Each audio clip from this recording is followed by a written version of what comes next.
the application of Enbridge Gas Utah to increase distribution rates and charges and make tariff modifications, phase 2. I am Melinda Cranville, and I am the PSC's facilitator for this conference. We're going to start with introductions. We'll start over here. Sure. I am Jennifer Clark. I'm counsel for Enbridge Gas. Tyson Lauder with Enbridge Gas. Mike Orton with Enbridge Gas. Dave Landward with Enbridge Gas. John Delaney with the Commission. Brenda Salter with the division. Casey Coleman with the division. Patrick Grecu, Assistant AG, representing the DPU. Doug Wheelwright with the division. Trevor Jones, division. Tammy Daly with the division. Kelly O'Connor with that division. Thomas Allred, the division. Jesse Jackson with Enbridge. Shauna Bempany Springer with the division. Abdul Nasser Abdullah with the division. Kelly Mendenhall with Enbridge. Robert Moore with representing OCS. Allison Anderson, OCS. Alex Ware, OCS. Matt Pernicoli with the division. And I'm Austin Summers with Enbridge. Melissa Pascal, PSC. Okay, we're going to ask for people on the phone, so I'm going to give you an area code and a number ending. So if you'll introduce yourselves. 72020, ending in 20. Mark Davidson, counsel for ANGC. Thank you. 608, ending in 64. That's David Williams with the division. 202, ending in 47.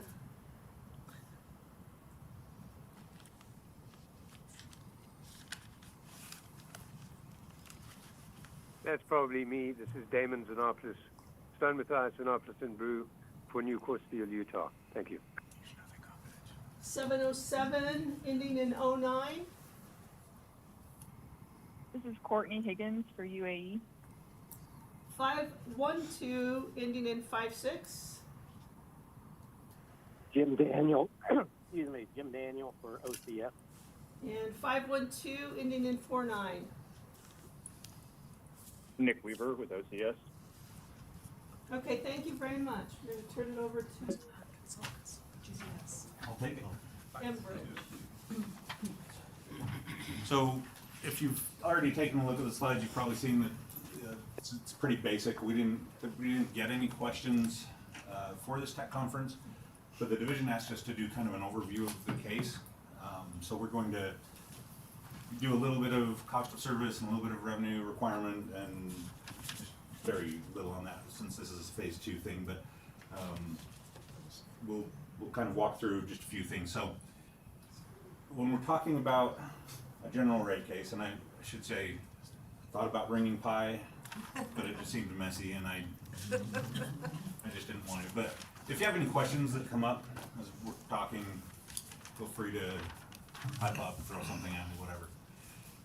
So when we're talking about the different parts of a rate case, we like to break this out into kind of sections of pie. So when we're talking about the revenue requirement, we're saying that's the whole pie. That's everything that makes up the costs of the utility, and we'll talk just one slide about that. When we're looking at cost of service, we're determining how to split up that pie. So after we know how much the total revenue requirement is, the class cost of service studies will break that out further into different rate classes. And then finally, rate design. We have to, this almost seems backwards, but you have to build the pie after you know how much it is and how much each class is going to have to pay for it. You have to kind of take the different ingredients and make sure that you're building up the whole pie. So we'll kind of walk through all of these just a little bit today. When we're looking at revenue requirement, it is every cost to run the utility.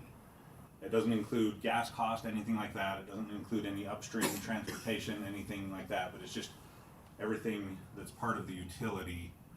What does it cost us to run that? So it's the big things really are mains, the pipes that we have in the ground, service lines, meters, the depreciation that goes along with those. You've got the trucks that you see out there, our buildings, our salaries,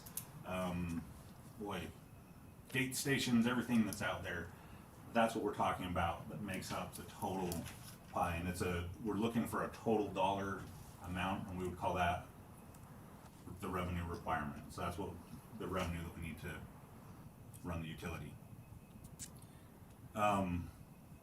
questions. Good. So in this rate case, and then, again, this is just part of the overview that the division asked, there's a few things that really lead to our increase. The biggest one is our rate base increase.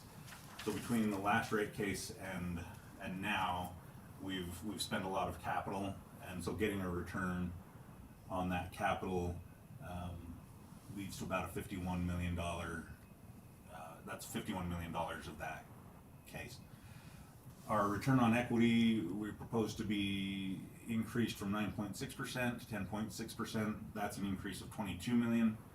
The depreciation expense, there's a study that's in Jordan Stevenson's testimony, and that added $20 million. And then a proposed change from to our equity, our capital structure, from an equity thickness of 51% to 53%, and that added $6 million to the revenue requirement, to that total pie. Okay. Moving on to cost of service. Now we're going to, there's a lot going on in cost of service. And so I'm just going to show you one little snippet of it, but always happy to sit down and talk more about cost of service with people, because I know I've said it before, but if you talk about this stuff at a party, they make you leave. So if you ever want to talk about it, I'm always happy to oblige. So I'm just going to take one of those costs, and we're going to look at just the allocation of main lines. That's a pretty significant investment that we make, and so I'm just going to pull that one piece out. And in that mains, we look at three different pieces. We look at small diameter mains, because they're kind of used differently, large diameter mains, and then feeder lines. So feeder lines are the really big steel lines that are high pressure that move just a lot of gas. And on the right there, you see that we have different, right? Yeah, right. We have different cost allocations for each of those pieces of main. So for small diameter mains, we use an allocator called small diameter mains. It's creative, but it's fun. It works well. So for large diameter mains, those are used a little bit differently. You know, you probably don't have a large diameter main in front of your house, so those kind of get allocated a little bit differently. So we use throughput as a way to allocate those mains. The feeder lines are, like I said, those really big lines. We're going to allocate those kind of using a blend of design day and throughput. That 60%, 40% weighting is something that we've always fought about in rate cases. I'm sure we'll fight about it again this time. We'll see what you propose in your direct. There's different ways of why we have ended up there and why we use 60-40. But we have been using that 60-40 for quite a while in our general rate cases. So when you look at all of these different ways, and this is from our big model that we've filed, it's exhibit 5.14U. You can look at, this is lines 1033, 34, and 35, and it will show you how these costs are allocated to the different classes. So if you're looking to the far right, it'll show you the total that needs to be allocated, and then so you can see 1.2 billion of that cost was allocated to the GS class, 15 million to the FS, and so on across that line. So this is just one piece, but if you remember, we looked at before that total pie, and it listed things like vehicles. So vehicles have their own line and a different allocator, a different way of allocating that. Administrative costs have their own allocator and a different way of allocating that. These are some of those allocation factors. Sorry, I should have asked before, but Please. how big is a large diameter main versus small diameter main? So large diameter is everything 8-inch and above, but not high pressure. If it's high pressure, it'll be a feeder. Okay. So they're usually just intermediate high pressure, and there's not, like, if you look at it, actually, there's not a lot of it. Was that 182 million worth of large diameter main? There's not a lot of it, because you usually just have the feeder lines and then kind of that small diameter. Okay, and then the feeder is 8-inch and above, but higher. Yeah, and steel. And steel. Oh, okay. Yep. That's high pressure. Yep. These are the different allocators, some of the different allocation factors that we use. And if you wanted to read more about these or to see the full list, that's in my exhibit 5.02. It's just kind of a document that walks through each one of the allocation factors. But you can see that some of these things we allocate by volume. There are some things that are volume. There are some things that are based on plant, so the value of the asset. There are some that are based on revenue, some based on the number of customers that we have, and then some are based on specific studies that we do based on how we try to determine the expenses that are being caused in that account. And like I say, they're all in that 5.02, but if there are questions, we're happy to go through any of those at any point.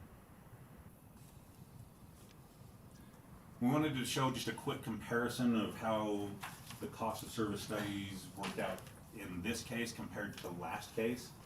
So on the right is our current rate case, and then on the left is what we filed in 2022. And you can see it's pretty close. The GS class is the biggest class of customers, so it makes sense that most of the costs are allocated to those customers.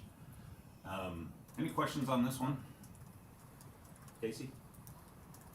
Is 22-05703, is that the final commission order, or is that what you originally proposed? I think this is final commission order. Okay, because you said proposed, and so I was just...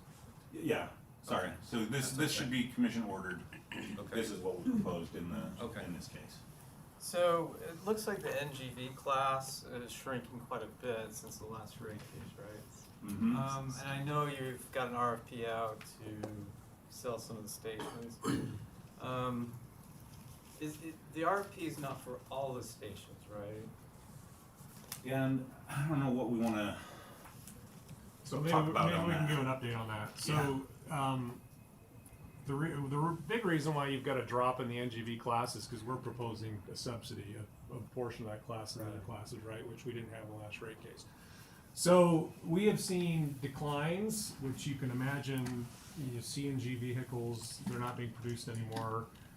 Demand at our stations is going down, and so we're trying to figure out different solutions to take care of that problem. One thought was that we would sell the stations. So when we filed testimony, I think we contemplated that as we've gone down that road. That doesn't look like it's a feasible option, so that's probably not going to happen. So selling is not an option? No, I don't think so. No. And the reason for that is a lot of the stations are owned by other entities, and so they have the opportunity to say, well, we don't want a new owner, we're just going to close the shop, and so that makes the sale very complicated. And so I don't think we're pursuing that option. We are looking at a couple of items that aren't ready for prime time yet, but as of right now, the proposal you see of the subsidy is kind of our best shot at this class right now. So Okay. Just a follow-up. Do you have a time frame associated with what you're thinking, or is it still? I don't. Okay. Yeah. But I will tell you, if we can figure something out before the case is over, we definitely would try to talk to the parties and see if there's an appetite. But yeah, right now I won't even share it because it's not ready for prime time. So. Because we thought the selling of the stations was ready for prime time, and that didn't happen. So I don't want to make a bunch of promises. And that is kind of why we left the class whole. Right. When we were putting this in there, like it's all of the costs are there, all of the stations are there, but there's just a subsidy proposed. So it's easy to adjust the subsidy, but it's harder later on to go in and add assets or. Right. Alex, and I saw your hand. I'm coming. And is the subsidy kind of the rationale behind it to try, to try and compete with gasoline, to try and create an incentive to continue using NGV? Does that make sense what I'm asking? Yeah, so it is to keep the price at a level that you would get. So our thought is this class is shouldering some of the costs of the system, and so it's better to have some usage and have them continue to shoulder some of those costs than to get your rate or your pump price to the point where no one's using it and you're in a death spiral and you're getting zero revenue and you're not Stranded collecting. assets. Yeah, now you've got stranded assets. So it is kind of a fine balance of, you know, what's the sweet spot of being able to have that class continue to carry some of these costs versus, you know, losing it altogether. So I'd say it's probably more of an art than a science. I don't know that there's a specific right answer, but we've taken our best shot at it. So Yeah. Do you know what's driving the GS class to decrease in allocation? Yeah, so a lot of it, as we were looking at it, a lot of what you're seeing is investment in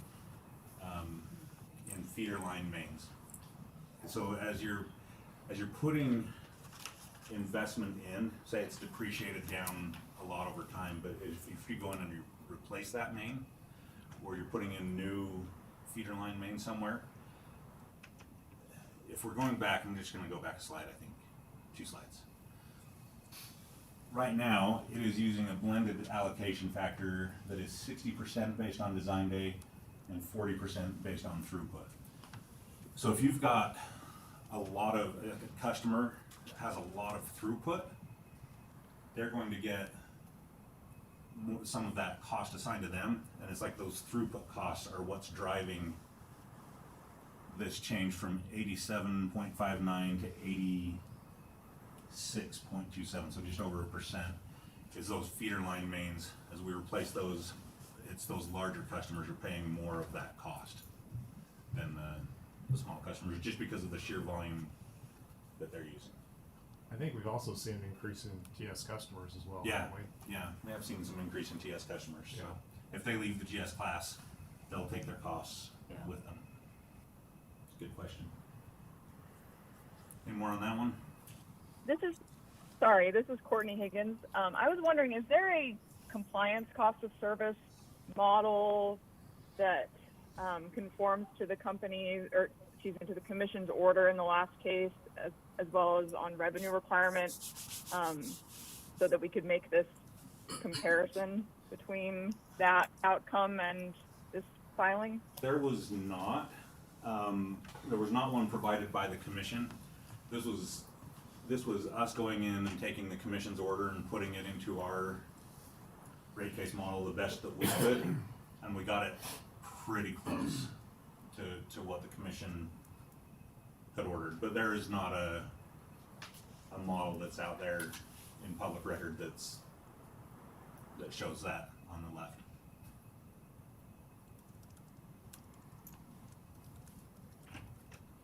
Okay, so it sounds like you guys have done some internal Right. analysis that is allowing you to come up with that. Okay, That's correct. thanks.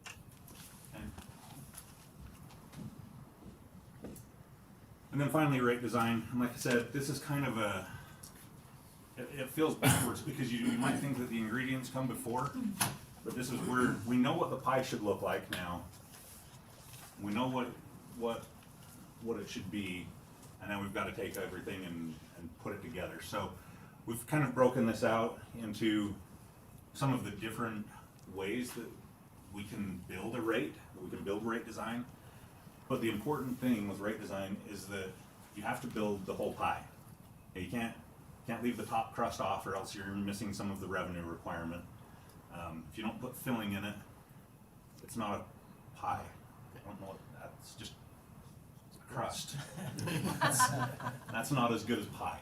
So there's a few things that we use. Every single class has a basic service fee. This is a fixed fee. And like I said, it's uniform across all rate classes. So if you are a GS customer and you're paying a basic service fee 2, and you move to the TS class and you keep all that same equipment, you'll be a basic service fee 2 in that other class as well. So basic service fee, it doesn't matter which class you're in, they're all the same. There's 4 of them, and they're based on the capacity of the meter. And that's, if you wanted to read up on that, it is the 2013 rate case. Has some thrilling testimony by Austin Summers about about those. And then, so on the basic service fees, we did not propose any changes. There is an exhibit that shows what it would be if we were to update it. The current basic service fees are settled amounts, and I know there's feelings with some people about how should it be a higher basic service fee? Should you put more on that fixed fee and less on the revenue, or sorry, on the volumetric part?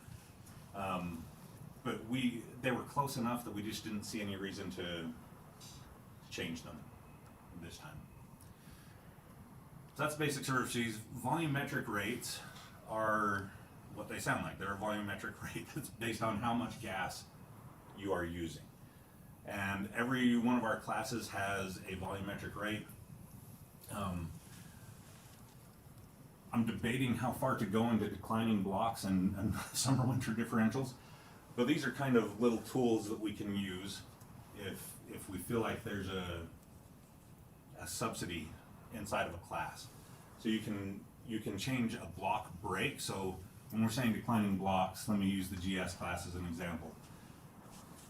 You're paying one rate for your first 45 decatherms, and then it drops to a lower rate for everything beyond 45 decatherms. So that's what we're referring to as a declining block.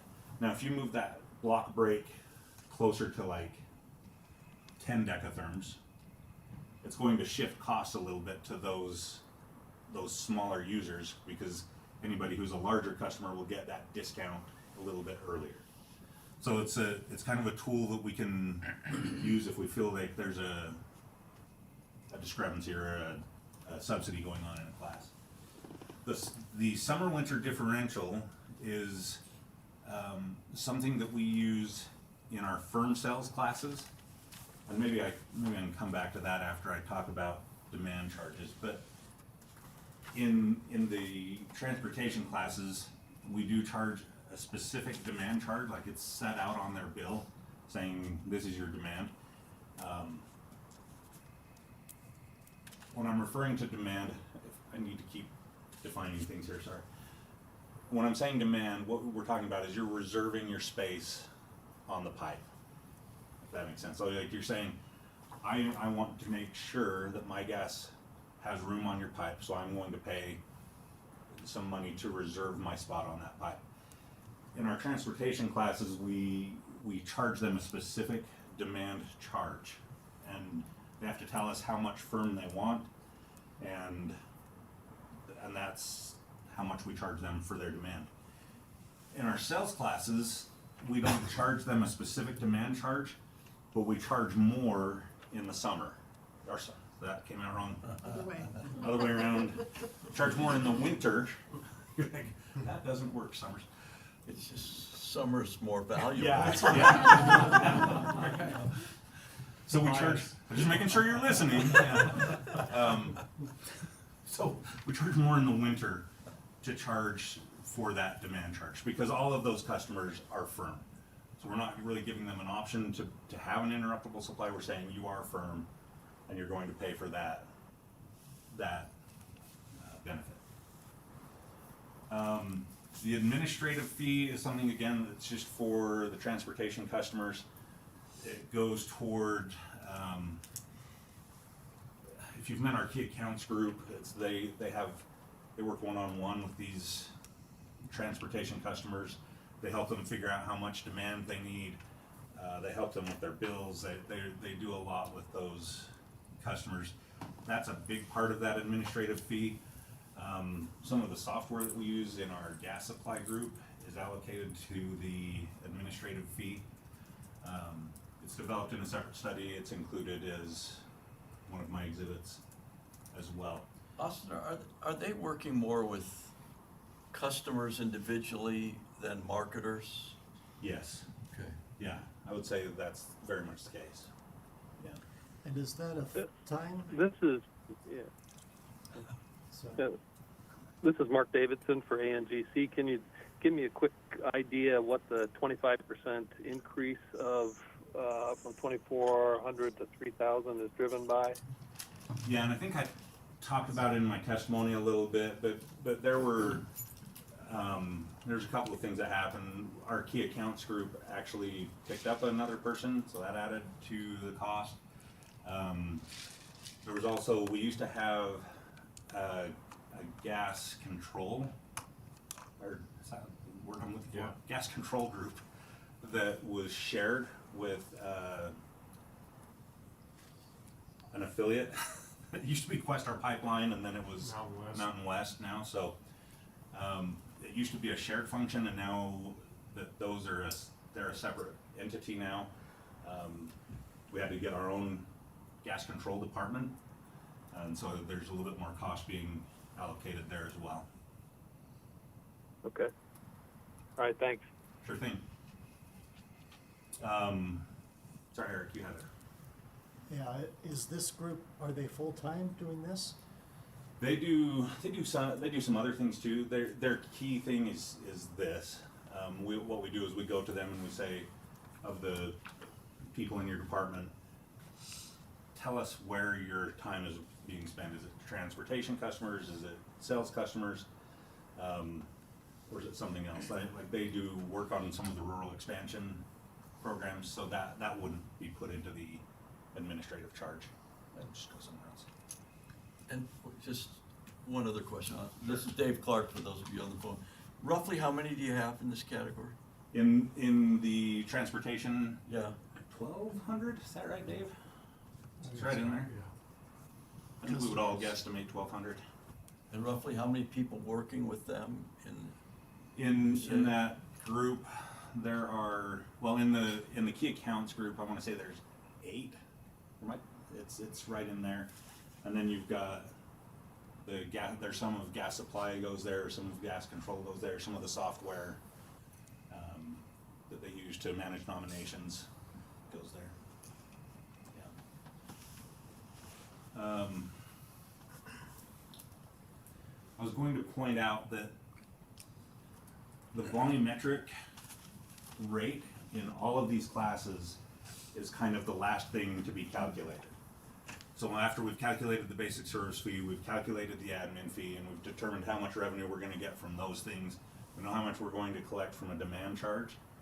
The volumetric rate is the last one to be calculated, and it's just going to take the rest of the revenue that we need to collect and put it into those volumetric rates. And that is how rate design works. That's how the pie gets made. That's a better. Wish I had a good pie joke. I got nothing for pie. But I think that's it for me. Any questions on the overview that I've provided, or cost of service, rate design, any of that? Not, I think.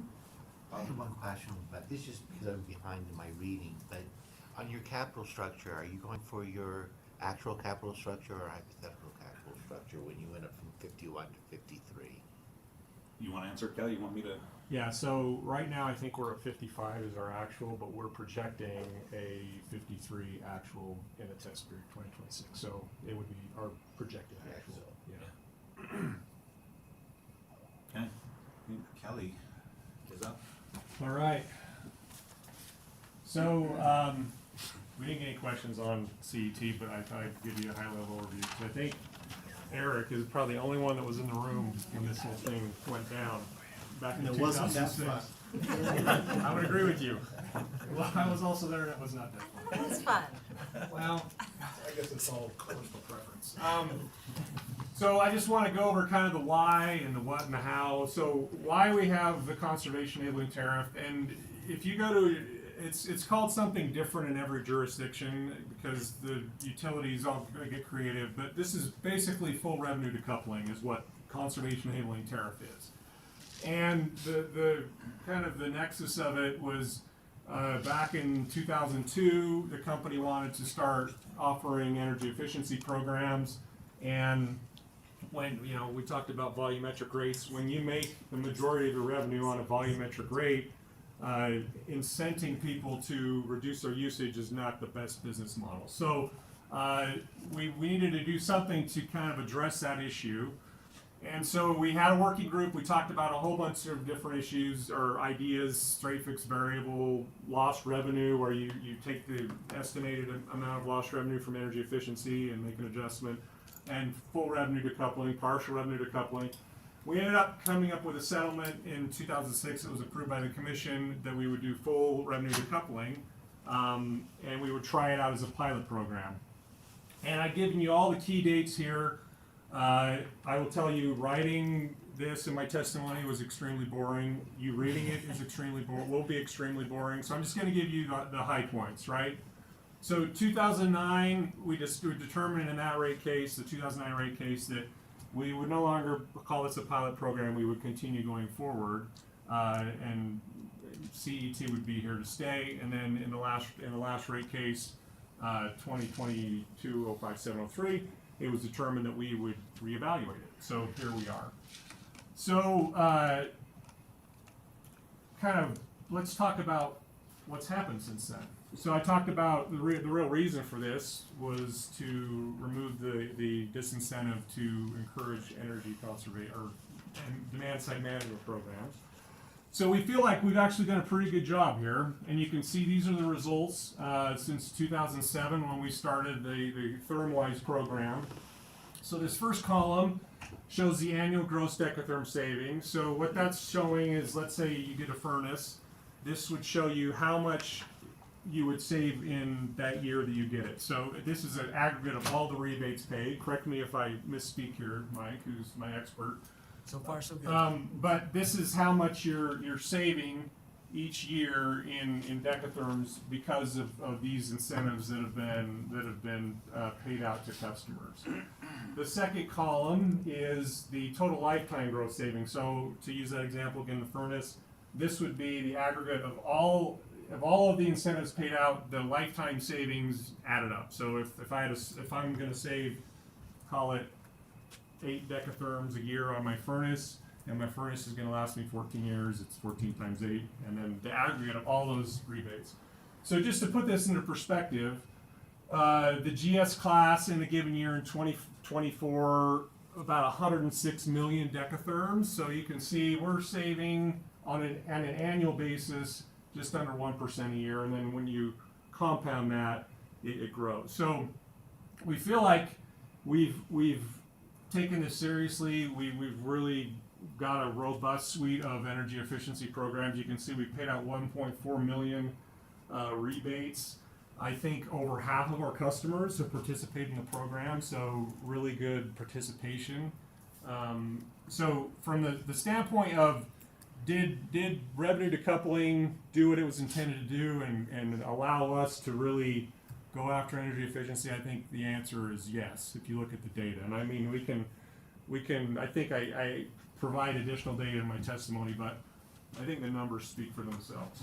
Anything you would add as the manager of the energy efficiency program? I would just say, we go out and benchmark ourselves every year against other American utilities to just see how we're doing. And I think the last results we saw, we were one of 3 utilities out of 36 evaluated natural gas utilities that had achieved as high a participation rate in our programs as we had. So very successful when we look at other utilities, natural gas utilities. That's great. So I would give you kudos, and I would give the regulators kudos. I mean, I think this has been a collaborative effort. And we have the advisory meeting that we have every quarter to get feedback. So I really think our programs are a really good example of how this can work, and get input from stakeholders and be successful. So let's talk a little bit about how decoupling works. So this is a very simple example. So let's say we go in for a rate case. We determine the revenue requirement for my 10 customers is $100, and I have 10 customers, so my allowed revenue per customer per year is going to be $10. And then I'm forecasting a usage of in the next year of 100 decatherms, And so my price per decatherm is going to be $1 per decatherm. So right now everything's coupled, right? My forecasted volumetric revenue requirement and my allowed revenue are coupled. And now we're going to let time pass and we're going to decouple things and we're going to track the differences that happen. So the next year goes by and all of my customers have participated in my energy efficiency programs and they've reduced their usage by a decatherm. And so now my total usage is 90 decatherms. And so I'm only collecting $90 in actual billed revenue, but my allowed revenue is $100. So in this case, I would be under collected by $10, and I would collect that through a surcharge over the next year from customers. It works the other way too. So let's say my forecast was off and my total usage ended up being higher than I forecasted. In this case, each of my customers used 11 decatherms, and so I'm over collected $10. I'm going to give that money back to customers through a surcharge over the next year. Any questions so far? So let's look at what's actually happened since 2006. So I think this is kind of surprising to me, to be honest with you. It's probably surprising to a lot of people who were involved. I don't know if it is to you, Eric, but the thought was, hey, usage goes down over time. This is going to be a benefit to the company because they're going to be under collecting because of their energy efficiency programs. And so this is always going to be to the benefit of the company, or at least most of the time. And there were even been proposals, we need to reduce the return on equity because this is a benefit to the customer, reduces our risk. And that is true. It does reduce the risk if the usage is down, but the inverse is also true. When usage is higher than we forecast, it's a benefit to customers. So I actually think this has been a good mechanism on both sides. And you can see in aggregate, it's actually $42 million over collected. So we've actually been giving more money back to customers because our forecast for usage ended up being lower than they actually were. And Dave's going to talk a little bit more about that. But there are some reasons why there's differences in usage. So one, we've already talked about energy efficiency. It goes without saying that if you put in a more efficient furnace or weatherization measures like insulation, most likely your usage is going to go down. So that's one thing that can change as Dave is trying to forecast. Where's Dave? Dave's trying to forecast the usage of 1.2 million customers and then aggregate it. That could be one thing that could cause his forecast to be off, is they put in, they're using less gas because they become more efficient. Another thing is weather. So obviously if it's warmer than normal, you're going to use less natural gas. If it's colder than normal, you're going to use more. We try to adjust that with weather normalization, and Dave's going to talk a little bit about that process, but that could impact, because that's not a perfect adjustment. So that could impact the difference between what you actually see and what you expect to see. Price. Overall, people would tell you that utilities are inelastic, and I think that's true to a point. I think when you see big increases like we had in the last two years, that may be enough to cause people to adjust their thermostats, because those bills, definitely cause behavior to change. And then the other thing I don't have in here, but that does impact the forecasting differences, is just behavior, right? If you're empty nesters and your kids and grandkids come move back in your basement, you probably don't care if your kids are cold, but you care if your grandkids are cold, so you turn the heat up a little bit more. During the pandemic, everybody stopped showering, wore the same sweatpants for a year, so you would think usage would go down. Actually, our usage went up during that period because everybody was home all the time. So things like that are really hard to forecast, but can cause a difference between actual and estimated usage. So I'm going to turn over to Dave a little bit to talk a little bit about, especially these last 3 years. You can see some really big over collections, and we're going to talk a little bit about what we believe caused those.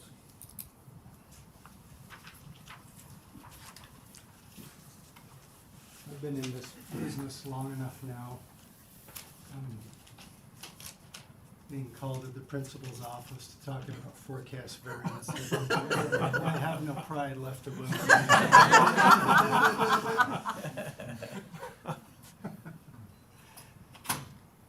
But let me use residential usage as an illustration. So this is a plot of a moving 12-month total of usage per residential customer for Utah from the period of January 2000 all the way through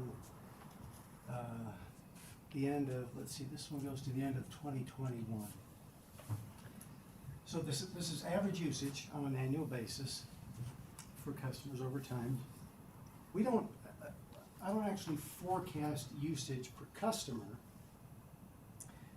I forecast customer growth, and then I forecast total demand for the class based on not only customer growth, but other factors like the price of natural gas that customers are seeing, and energy efficiency effects, a lot of variables that go into it. But this is, then I can derive use per customer from that forecasted total and the forecasted customers. So this is on a weather normalized basis. So usage that's been adjusted to a normal weather baseline over time to take out volatility from cold winters, hot winters. So that everything's on a similar baseline. It's like adjusting dollars for inflation over time. Don't move it, don't change it yet. I won't change it. Okay. So Dave's gonna show you his forecast. So this is where he was at in the last rate case, right? Yeah. And Dave had to create a forecast for what the next rate case will look like. So we're gonna just, we're all kind of tired, it's after lunch. Look at this line and think, okay, if I were Dave, where would I forecast this trend to continue? Would I have it go up? Would I have it be flat? Would I have it go down? And then Dave's gonna show you what he forecasted, then we're gonna show you what actually happened. So I think that's probably everybody's been able to make that decision by now. Yeah. Before you do that, can you explain the intervals on the bottom? Because they don't, like, some years is just one reading, where some years there's two readings, and It's just Excel cramming in 24 years. Of monthly data, right? okay, so like April for 2023 and July for 2022, and then you've got two for 2021. I'm not following why This these series intervals are ends- so. This series ends right in here, which is December of 21. I've put these on because I'm going to extend the graph. Okay. It looks like October, July, April is the interval, right? January. Well, January, it starts with January, but then it's just October, July, April. Oh, you're right, there's one January in there. Yeah, it's Just, the it's just intervals. no rhyme or reason how Excel kind of truncated it, right? It's just- Just keep in mind this, every point is a 12-month total. So if you're looking at the point on October of 2003, that's the sum of the 12-month period ending in October of 2003. And then it shifts forward to the 12-month period ending November of 2003. I have a question, Dave. So confused. Were you finished on it? I'm still confused. I don't understand why those intervals are so different. How'd you determine the residential customer? Is it small GS or is it? Every customer has a service agreement type in the billing system. Oh, that's how you And do so, it. yeah, all residential customers are flagged as residential.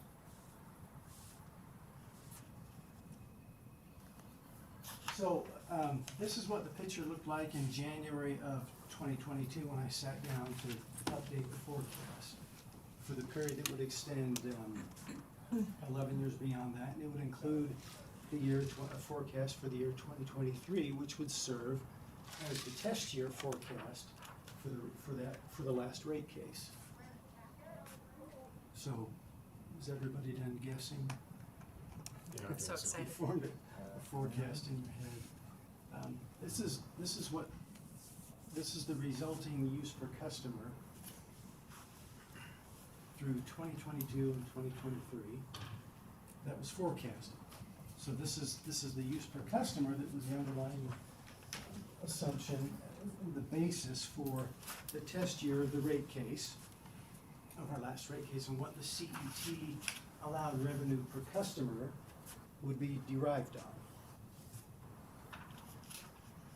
So what actually happened through that period of time was that use per customer didn't stay down, but it returned up to where it was in 2020. You can see, let me back up. It had actually gone down through 2021, almost about 2 decatherms from where it was in 2020. And then it recovered that through this period. We were pretty tight in the first half of 2022. And then it started to diverge, latter half of 2022 and on through 2023. So usage was higher than the level that we'd set the allowed revenue per customer on. So what does that mean for the CET balance? Well, it means a sustained period of overcollection. This is a plot of the monthly difference between test year forecasted usage per GS customer and actual usage per GS customer. This is on a weather normalized basis. Everything in the green region is above forecast, meaning the actual usage per customer was higher than what had been forecasted. So you can see for the lion's share of this period from January 23 through May of 25, the actual usage per customer is above the level that was forecasted. And so you see this period through the years 2022 and 2023 in the CET balance of a persistent overcollection. We get into spring of this year, and we're actually below forecast, and so that's why we see that level of overcollection coming down. We're actually undercollected in a few months. October was just a really bizarre month last year where you might remember it felt like summer. Nobody was running the furnace in October.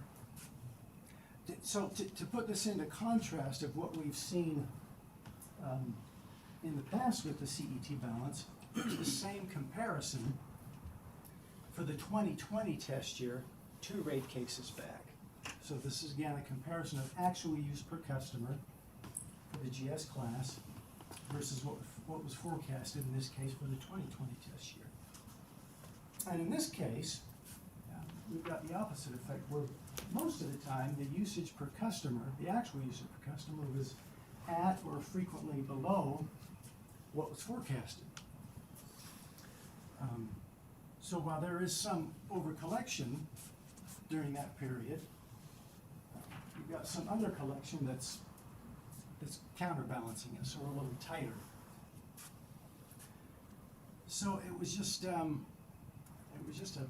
issue of timing. We were down here at the time we were forecasting, and then I decided to go back over there. I have a question before you move on from the back. This one here? Yes. When you run your forecast, what kind of line are you trending it with? Are you letting it just randomly go? It's not linear, it's not exponential, it's... What statistical method are you using to forecast that? Several. Several, okay. State space modeling, univariate, multivariate, Okay. autoregressive, integrated moving averages. And how do univariate. you choose then out of that? That is you mesh the model together to get that number? Yeah, I can merge. I use the univariate model just to set a kind of benchmark. Where is this going under its own trajectory? That's where the univariate autoregressive moving average models come in, and then the univariate state space. I don't want to get too far in the weeds, I just need to understand. You're the only person that's ever asked me about it. That's the only chance I get to talk about it. You want to talk some more about it? It's like you two are speaking a foreign language. Sorry, I just wanted to make sure I knew where that was coming from. So one of the things, it looks like the normal customer, or normal residential customer has been using 80 decatherms for a long time. Since what, 2008? So why does the company say that a typical residential customer is 70 decatherms instead of 80? This is an average, and the typical customer is a median.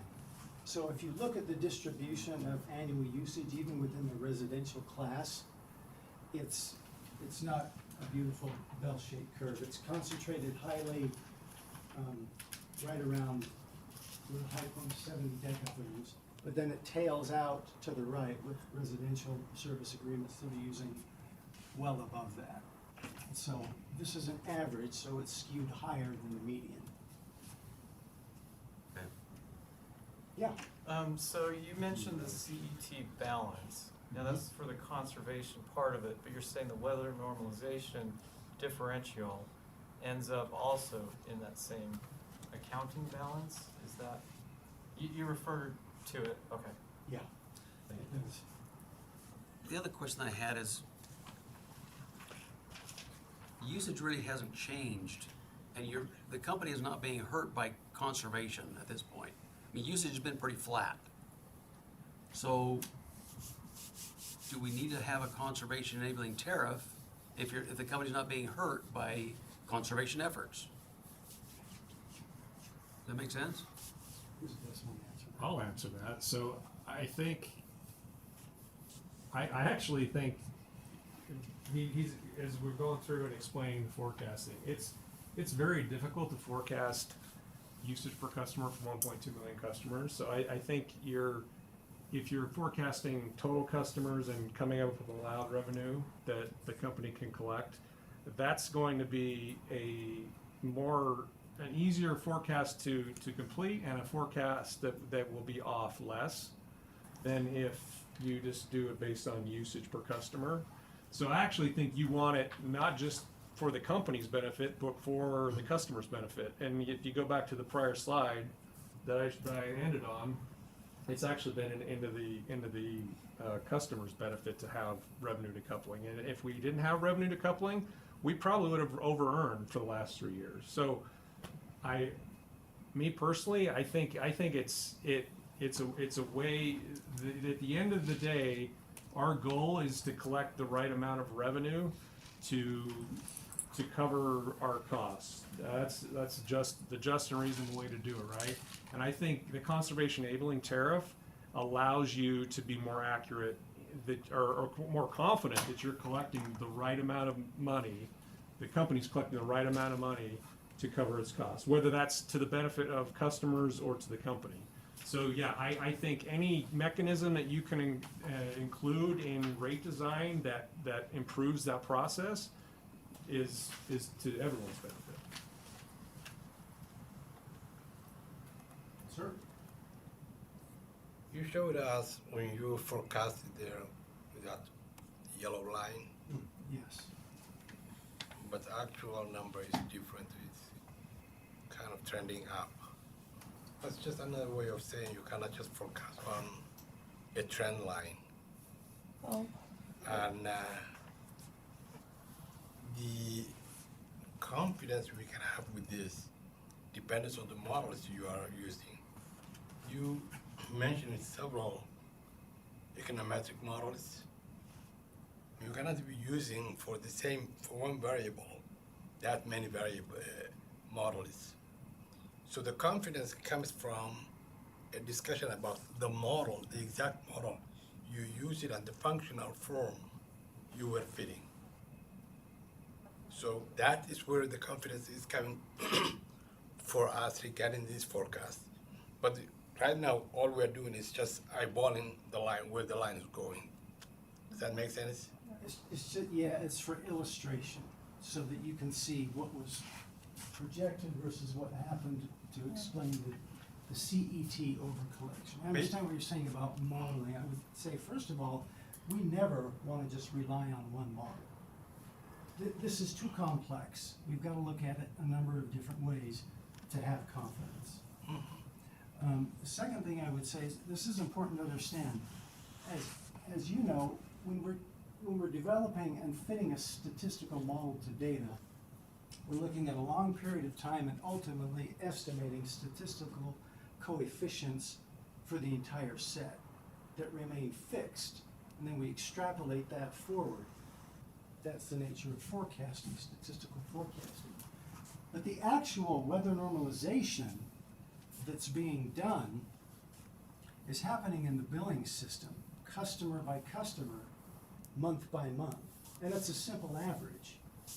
And that's not nearly as stable as statistical coefficients estimated over a long period of time.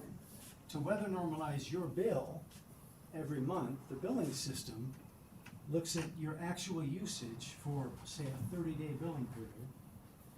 It looks at the heating degree days during that same point in time, divides, it pulls out what it estimates as your base load. It doesn't change with the temperature. What's left over is what's called temperature sensitive load. That's just divided by the heating degree days to come up with a simple average of decatherms, temperature sensitive decatherms per heating degree days. There's no long run statistical modeling for your usage. It's got to be something that the billing system can be automated to do customer by customer, whether they've got 10 years of history or 5 months of history. So if I calculate your average temperature sensitive usage per heating degree day in January of one year, that may look very different than your average for January of the last year. If January of the prior year was uniformly cold throughout the entire month, you're going to have a higher average than you did maybe in the following January that was unseasonably warm for 2/3 of the month, with just a little spike of severe cold at the end. So that the average is more real time in the weather normalization the billing system does. It's tracking behavior billing period to billing period, customer by customer. So that average usage per heating degree day isn't a linear regression coefficient. It's a simple average that bounces around. That's why you see kind of these peaks and valleys, because this is the result of what we'll call real-time weather normalization, customer by customer. That's difficult to forecast at an aggregate level over a long run, because the long run model is going to fit this type of thing. It's not going to predict something like this, because that real-time customer average heating degree day was behaved a little differently this year than it did at the same point last year. So it's a harder target to hit with any model. Now a nice clean way to do it was if we could estimate a regression coefficient for the whole class for a long period of time, and then weather normalize everything to that and forecast everything to that. That would be much tighter. But the forecasting models are top-down aggregate level. The actual weather normalization that's happening in the period that you're forecasting for is very granular, bottom-up, customer by customer. A much higher degree of variance. Some movement behind Kim. Yeah, so for example, like this, on this last end here, if I understand you correctly, you're averaging the actual customer usage Now, for a period of Are time? you talking about this? Yeah, is that averaged? This is just summing Or up. is that actual? This is summing up all the weather normalized customer bills for this period of time. Your bill, his bill, my bill, everybody's bill. Weather normalized to our own unique.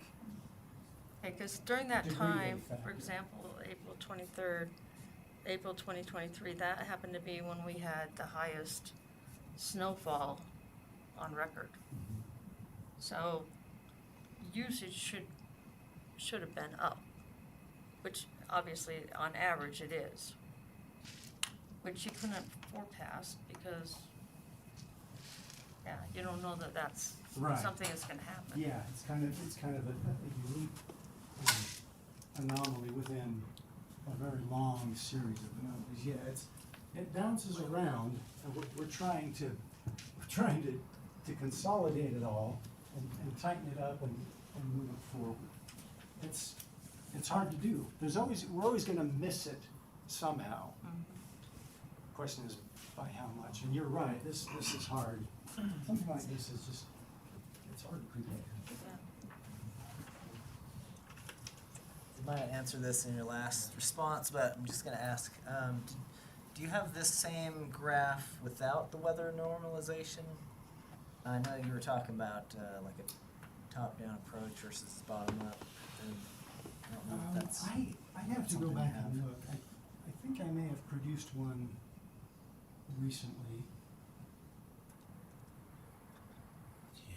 Yeah, that sounds familiar. Let me go back and look. Okay, so if you have it, you can share it then. And then the other one I had, you mentioned that this is the averages and not the medians. Do you have something like this showing the medians too, or is that No, just averages? because this is, the way this is derived, it's just taking month by month, total usage divided by customers, and then taking 12 months of that, adding them up, and then doing the same thing the next month, so it's just a moving 12-month average. Right, it's a lot of data points in there. Yeah. Okay. Let's see, I saw, yes, sir. So what's the last month of data that you have here? Last month of actual data is December of 23. Okay. Why not 24? Well, because I just, no, it's a fair question. I wanted to focus on the over-collection period through 2022 and 23. Does it come back down, or does It has, yeah, it has been going back down. When did the new rates go into effect from the last rate case? January 23. Is that when this started going haywire? Well, yeah, Pretty much. because the test year began at January of 23. And the test year was based on Test this year's that red line. forecast. And this is what was actually happening. So more decatherms were coming in than what we forecasted. So more revenue was coming in. But I guess the question is, why are we getting more usage per customer when we haven't had cold winters? It's because of, well, it's that example I was talking to Abby about. If over here, I may have a January that's warm from January 1st to January 31st. Over here, I may have a January that was warm for the first half of the month, still very warm, but then it sprang up cold in the second half of the month. So again, this is real-time weather normalization based on averages. If everybody's running the furnace uniformly much less one year, but then at least in one segment of the billing period the next year, they're burning a lot more, that degree day average is going to be higher the next year than the former year. So the weather normalization is going to be higher. It's all based on individual customer degree day averages. And sometimes it's counterintuitive. We don't weather normalize day by day for each customer. We take the average for the entire billing period and calculate one average for the full billing period, no matter what happened in that billing period. So if we were to get precise, if we were to weather normalize everybody day by day, you'd probably see a much more accurate reflection of what you're talking about in the weather normalization results. But the nature of cycle billing and weather normalization is you're stuck with a one average for the full billing period. And it bounces up and down year to year, month to month. It doesn't make sense to me, because if I've got part of the month that's warm and part of the month that's cold, my average usage is gonna be, I'm gonna be using more some of the month, and I'm gonna be using less some of the month. And so my average monthly bill should be lower than what I have done historically, because the whole month was warmer than it has been in prior years. So my usage should be down, and I just don't make the correlation But with this. down relative to what? Down compared to what? What are you comparing to? I think that's a good segue into your next slide. We haven't had cold winters, I guess is the bottom line, but usage is going You up. have had cold winters, but you've had erratic cold winters. You've had months where it was record-breaking warm, and then shot up cold. And maybe the following month, maybe the month of the prior year was just record-breaking warm all month long, or record-breaking cold all month long. Your average changes month to month, year to year.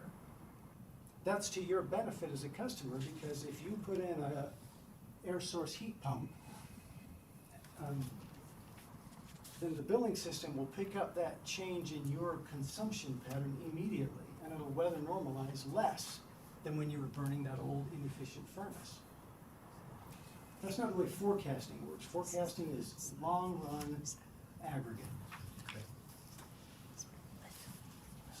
Yeah.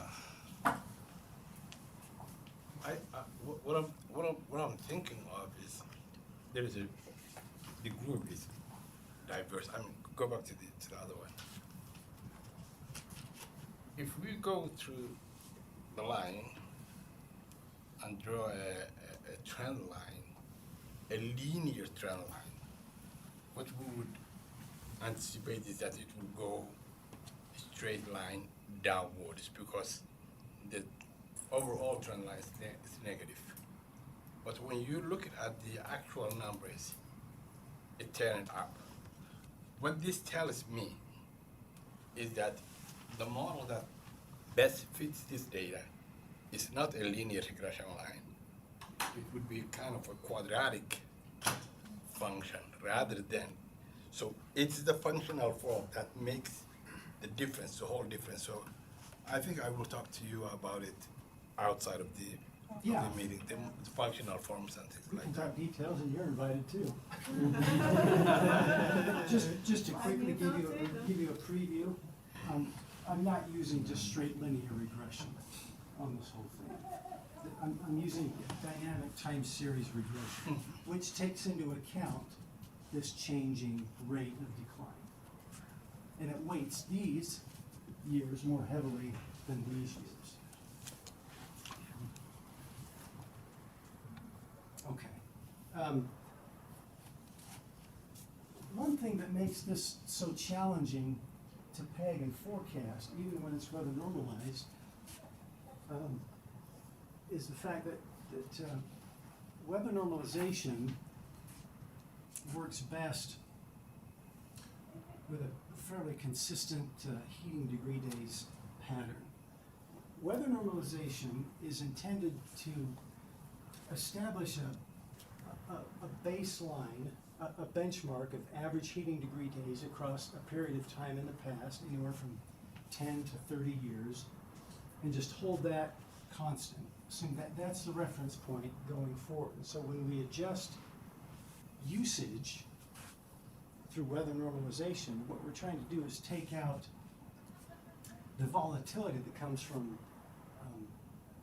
warm winters and cold winters and cool springs and warm falls, just the bouncing around up and down of usage, and try and true it up as if, let's assume that temperature was consistent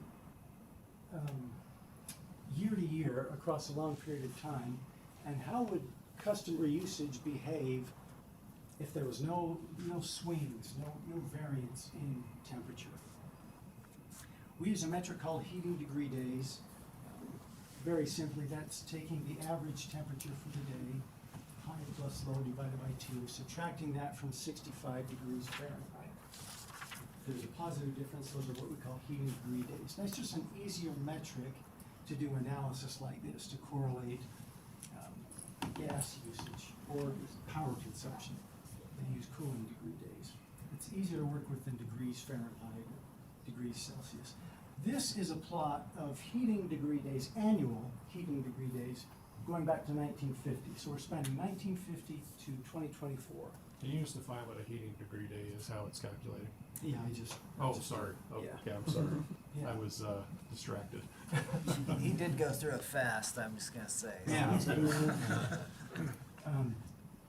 So this is just taking the heating degree days for every month, adding up a year's worth and then plotting the years each one. It's a line plot, but there's a lot of points there. It's easy to see the bunch of dots.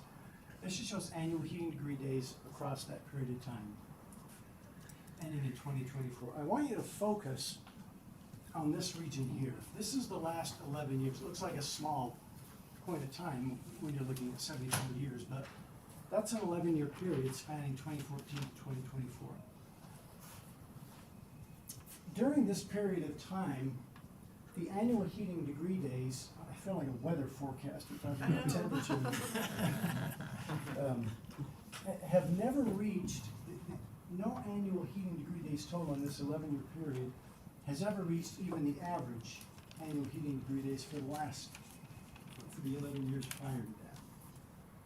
Also during that time, all of the record low heating degree days, which means it's warm, lower the heating degree days temperature, the warmer it is, all of our record lows have occurred throughout this entire period have occurred in this 11-year period alone. It's a warm spell. I'm not sure that's a very non-technical way to put it. I'm not going to get political. I'm just saying we are in a stretch of very warm winters. With weather normalization, ideally what we would like is a midpoint through all of this, where sometimes you're above, sometimes you're below, because that's really what we're trying to do with weather normalization, is put usage in the middle of that. Take out the volatility on both sides. Here is where our current normal heating degree days baseline is. This is the annual normal heating degree days. It's an average of heating degree days from the period of, for the 20-year period ending December of 2018. So it was established here. I'm extending it out further so you can see how it's behaved from 2024. You can see why it's at the level it was at, because it was taking in all of this and then a little chunk of this. We used to use 30 years. We used to be looking all the way back in here.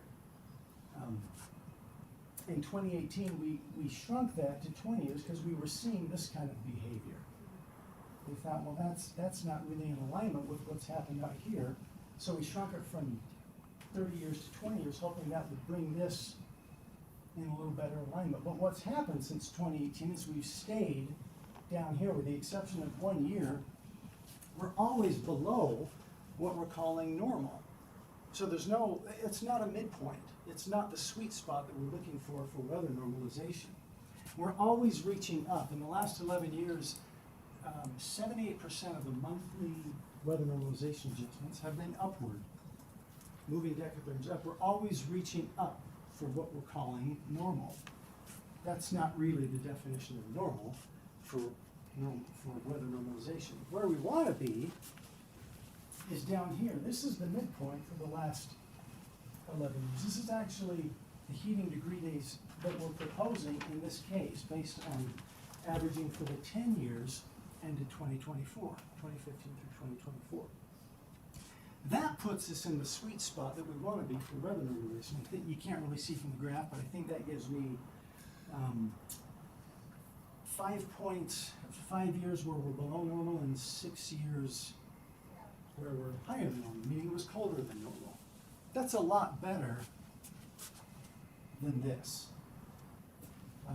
That's why we're proposing to shrink our timeline from 20 years to 10 years, and then to move it forward so that we can put it here. Now, is this going to continue? Is this permanent? I have no idea. Nobody knows.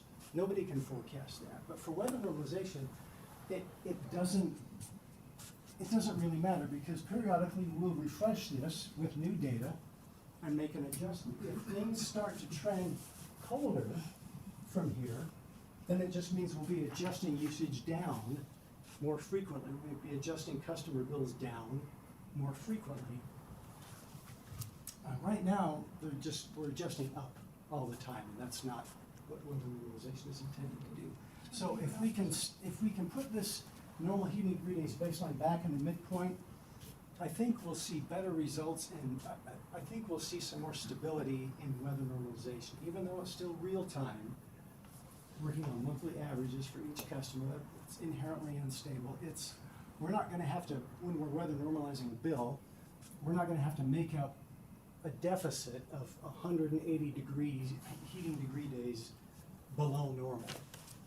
Maybe we'll be 50 degree days below normal 1 month, and then 25 degrees above normal the next month. That's a lot more stable and a lot more representative of what customers use on a normal basis, and that will be, I hope, a little easier to forecast. Are other utilities doing this? I saw your hand, I'll come right back to you, but I want to add this one point. I reference American Gas Association survey in my testimony. There were 11 respondents, 10 excluding our utility. 4 of the 10 use a 10-year normal. There was another one that has proposed a 10-year normal, moving from a 30-year normal. There's another one that has multiple jurisdictions. They use 10 years in some of their jurisdictions. So we're not the only utility seeing this phenomenon. It's happening throughout the industry, and utilities are responding by doing the same thing we're proposing to do. Try and hit this sweet spot over the last 11 years. Yes, sir. What you are adjusting here is the number of years that you're considering from 30 to 20 to 10. Mm-hmm. You could also adjust it for 5 years. Mm-hmm. And it will be higher than the one you just drew. It would be. Then that will be an unstable number that's fluctuating all the time. Right. So the longer the period, the more stable Right. that value will be. And you are shrinking it, so it's going the other way. I mean, in the opposite direction than I was expecting. The longer, more stable; shorter, less stable, because it's fluctuating all the time. Right. That's why we've not proposed going to 10 before, because we wanted some stability. We shrunk from 30 to 20 right here because of what was happening here, and so our line used to be up here. We dropped it down here, hoping that would bring us in better alignment, but that's not what happened. We just stayed down here. So yeah, ideally, we want to add more years for stability. The problem is, in time series language, this is a non-stationary series. The average is not consistent. It's moving down. So we're always chasing a dropping average. We're so far behind right now that we're constantly adjusting bills up. So we're too far behind. So we need to get rid of this. It's skewing the average of heating degree days. It's keeping it unduly high. So we want to just cut this off and say, this is where we've been for the last 11 years, 11 and a half years. This is where customers are, this is what they're seeing, this is the way they're behaving, this is where we need to be. If it starts to jump around a lot, we'll evaluate from case to case and see if we need to make an adjustment, or if adjusting it would create some instability. Yes? I wanted to piggyback off that, but I think your last comment just addressed it. So if we were doing rate cases every 10 years, I mean, you would probably want that longer span, right? Because it would be a better average of what you might see. But when you were talking 3-year periods here, where we probably will look at this again in 3 years, can you speak to that a little bit more? I mean, does that alleviate the concerns of shrinking that time and what you brought up? It does. It makes it easier. It makes it easier to forecast a test year period on normal usage, because the normal usage is going to be down at the level where customers have actually been, instead of bringing it up to where they haven't been. The instability from 10 years, for example, if we do this, if this is approved and then the next 2 years things jump up, we'll probably look at it and say, is that going to create some rate instability? Are we better to just stick with the 10 years for another 3-year period? I think we just look at the data and see where it takes us. If it's holding pretty steady, if this stays down here, then I think we're fine to just leave it alone. If it starts to trend up a little bit, we'll be adjusting customer bills down a lot more frequently than up, which is probably better, looks better, feels better. If it starts to go down even more, Well, we're all gonna be in trouble, but we can, yeah, maybe we make an adjustment in 3 years saying, well, this maybe is a little off. It's not in that sweet spot anymore. We're biased in one direction or the other, so maybe we need to realign, recalibrate. Can I ask you a couple of questions? I don't want to deviate too far, but the source data here is at the Salt Lake Airport, right? Oh, yes, I'm sorry, I forgot to clarify. No, it's that. okay. Yeah. So, but really, in reality, you have like 7 points throughout Utah, or so. We've actually got eight weather zones, okay. right. Where you're pulling this data that you're actually basing weather normalization on. This is Correct. just to sort of show you the trend, right? That's exactly Okay. right. I chose Salt Lake City because that's where about 80% of the volume consumed is. But So- yes, you're right, we've got actually 8 different zones, including Salt Lake City. And if you could speak to those zones, you control those zones, right? Those aren't independent that you kind of piggyback off of. In other words, it's your zone, it's your sensor equipment, or is it an independent third party? We have an independent third party that pulls the data for us. We own, I want to say, let's see, is it 4 stations? I'm sorry, you think that number would be fresh in my head. For instance, we own the weather equipment in Park City, in Richfield, in St. George, and then we own one in Green River, Wyoming. I believe it's those 4. This is coming from the NOAA station at or the Weather Service station at the Salt Lake International Airport. I think the other zones, they're all coming from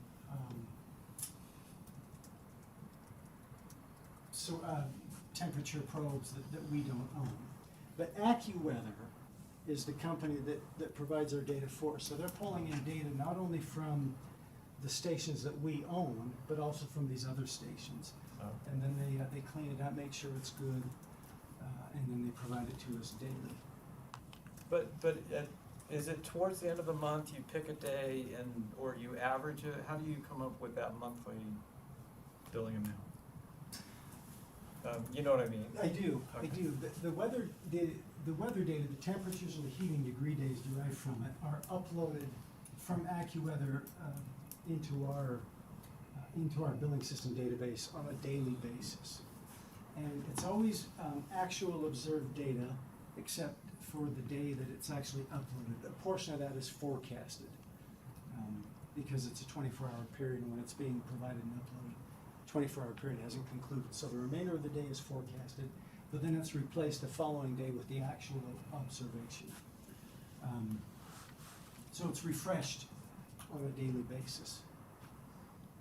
Was that your question? Yeah, it is, but, so you use daily that you kind of average out for the billing So period? for the billing period, if your billing period, it begins on the 15th of May and ends on the 14th of June, then the billing system will take the heating degree days that were uploaded in the billing system for each one of those days and sum them together. And that becomes the heating degree days total for your unique billing period. And you use whatever the closest point is to your home location? Right, or- yeah, it's based on your location. Every customer is assigned to a weather zone. It's all based on geography. I think yes.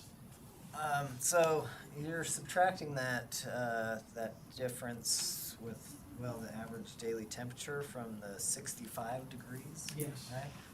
Could you talk more about where the 65 degrees comes from, and is that industry specific, like standard, and? It's a great question. And have you tried to adjust that 65 as an alternative to adjusting the average, 20 years to 10 years? I'll answer the last question first. We've not deviated from the 65. That's an industry standard. For example, NOAA, National Oceanic Atmospheric Administration, they use a base of 65 heating degrees. Once upon a time, that was considered a set point where when the ambient temperature falls below 65, that's when you start to see space heating activity. That may be not true of every region, but we've held at the 65 for consistency not only in our own data history, but just to hold to the industry standard. I've not experimented, at least for weather normalization and forecasting on a different base. That would be an interesting experiment, but I don't think that's anything. That's nothing that we propose immediately. We'd have to do a lot of research, load research on that. Yeah. Well, I mean, if all the, we're not the only utility to do weather normalization, right? You're Correct. saying most utilities have weather normalization, so they're all kind of performing the same similar calculation across the nation. Right. And they're all using that 65 degrees. Yeah, I can't give you a head count, but that is still an industry standard. So I would expect that would be common among LDCs. There may be some for gas supply planning that are trying to do very precise next day measurements that may, for that reason, use a different heating degree day metric, maybe a lower base that's more representative of their region, but that's a different target, a much lower granularity. Did I see your hand come up? No. Okay. Yes, ma'am? I have a two-part question. So when I looked at this data, the first thing I want to know is, did you rule out other things that would make that drop there in 2014? Like a change in algorithm or data collection? And my second one is, if you put that linear trend line on there, and I know it's easier to put just a horizontal line, but would it be more accurate to have the trend line that's going down? Could you do that? Like that one? Yeah. Okay, so let me answer your first question. No change in algorithm, no change in data sources, nothing like that. Okay. It's been consistent source, consistent collection method, all throughout the series history. So yeah, nothing broke or changed that would account for that. Yeah, and then the trend line, it does help you visually see what's happened across 74 years. This is more what in time series parlance we call kind of a level shift, where it just boom. Like a lot of times you see the airline passengers after 9/11, where it plummeted and then started to crawl back up. This is another example of what we would call a level shift, where it goes into a region that it's not been at in the rest of its history. Would you go back to where the blue line was showing? Yeah. And maybe this is the question. Is that blue line a trend line for that range? And it actually is going down? It's just hard to see because it's on this. But if we were to take that small segment and graph it larger and put a trend line on it, that would be it. And it actually is going down. But because you're reducing the number of years, is that what's going on? Is that maybe the confusion of what the trend lines are looking like? Yeah, this is not a trend line. It's not. No, Okay, this you is added a that. straight fixed number, and it's just a simple average, taking heating degree days for January 1st across 10 years, January 2nd across 10 years. I see. Just Okay. Averaging all together right through December 31st. And then this is the annual total of all of those daily heating degree days. Gotcha. Okay. Thanks. I just was trying to make sure that I understood that right. Yes. Were there any other anomalies like gas leaks or anything like that were backed out of the data? Okay, so are you referring to the heating degree days, or are we back on the usage? Heating degree days. Yeah, that wouldn't affect. That wouldn't affect those? Yeah, this is all Would just it kind of- affect the usage then? Gas leaks? Yeah. Oh, yeah, if it was something substantial, it would have to be enormous. But you probably didn't have any anomalies like that? No. That were showing up, okay.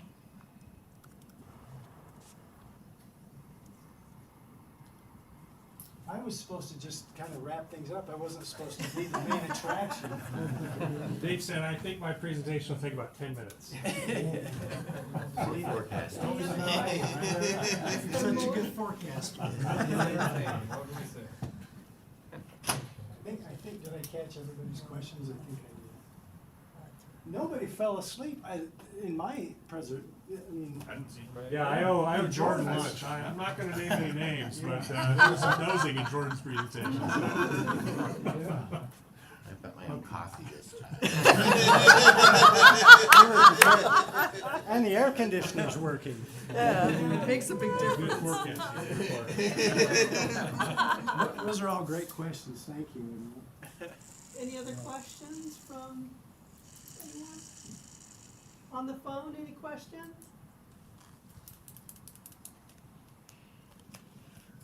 All right, thank you very much. This concludes this technical conference. You have a sec? I'll come. Thank you for your representation.